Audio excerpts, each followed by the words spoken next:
South Africa is expecting a huge voter turnout next week. Only a few hardline whites are planning to boycott the election. Most are willing to give democracy a chance. For encouragement, they can look to a neighboring nation that's made the transition to majority rule. Dan Leather reports from South Africa and Zimbabwe.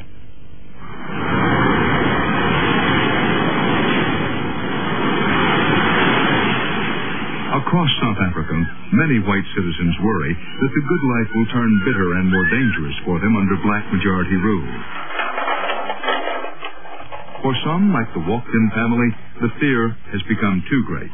Being exposed to it on a day-to-day basis. Seemingly, life is cheap and worth nothing. They're moving to New Zealand.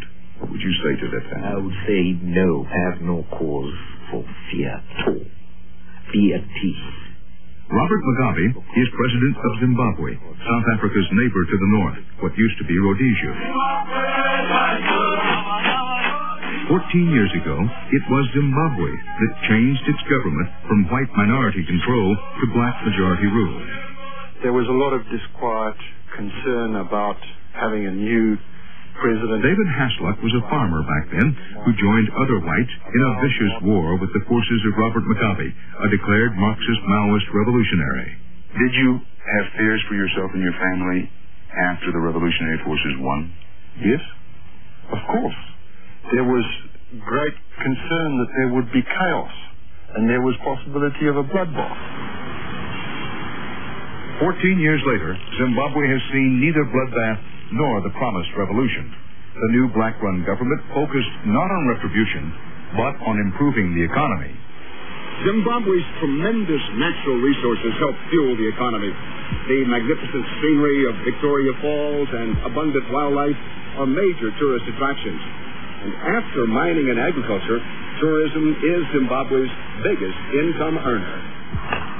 Despite fears that the economy would falter, for most whites in Zimbabwe today, life couldn't be better.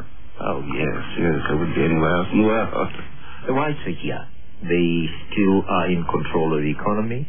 They have most of the land in the country, they being commercial farmers. For black Zimbabweans, the picture has been mixed. Some land has been redistributed to the poor, but for many blacks, life here is still close to the edge of desperation.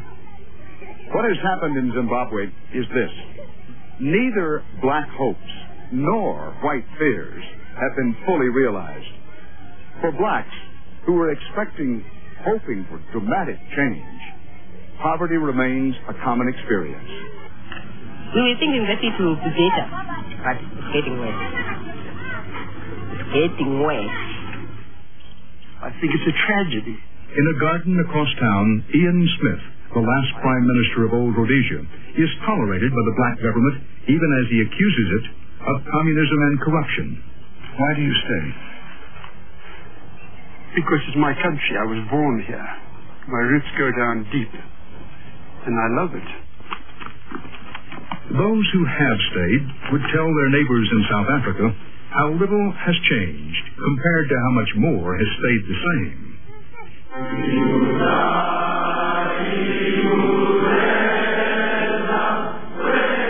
Real change occurs across generations. The young now sing one common national anthem, and all now call themselves Zimbabweans.